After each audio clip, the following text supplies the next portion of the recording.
ہر انسان کے اندر کوئی نہ کوئی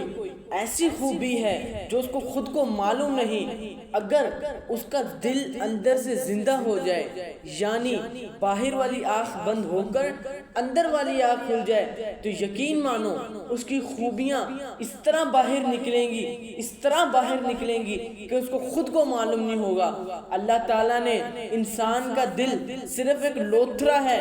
مگر اس کے اندر ایک ایسی دنیا ہے جو اس دنیا سے بہت بڑی ہے۔ جس طرح ایک کھجور کا چھوٹا سا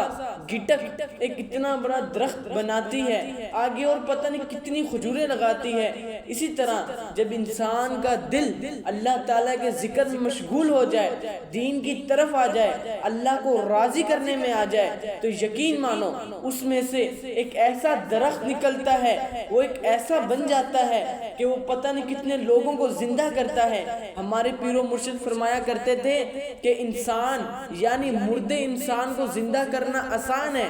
مگر مردے دل کو زندہ کرنا بہت مشکل ہے۔ مردہ دل وہی زندہ ہوتا ہے جس کے اوپر اللہ تعالیٰ کا حکم ہوتا ہے، جس کے اوپر اللہ تعالیٰ راضی ہوتا ہے۔ اور پتہ نہیں کتنے لوگ اس دنیا میں ہیں جو پہلے امامیں باندھتے تھے، نمازیں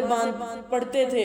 قرآن حافظ تھے، عالم تھے، مفتی تھے، پر لیکن آج وہ نشے میں اترے ہوئے ہیں، آج وہ حرام کے کام کرتے ہیں، آج وہ سود کھاتے ہیں، مگر اللہ تعالیٰ نے کو ہدایت نہیں دی۔ اللہ تعالیٰ زندگی میں ہر کسی کو ہدایت دیتا ہے، اگر جو اس کو اپنا لے، جو اس پہ راضی ہو جائے، اللہ تعالیٰ اس سے راضی ہو جاتا ہے۔ جو اس کو انکار کر دے، اس سے منع کر دے، اللہ تعالیٰ اس سے ناراض ہو جاتا ہے۔ ہر انسان کو چاہیے کہ وہ اپنے ساتھ والے کسی ساتھی کو دیکھے کہ وہ گناہوں کی طرف ہے، اس کو تنقید کرے، اس کو دین کی طرف لے کر آئے، اس کو سمجھائے، اگر نہ سمجھے اس کے لیے دعائیں کرے۔ یہ ہر انسان کے اوپر فرض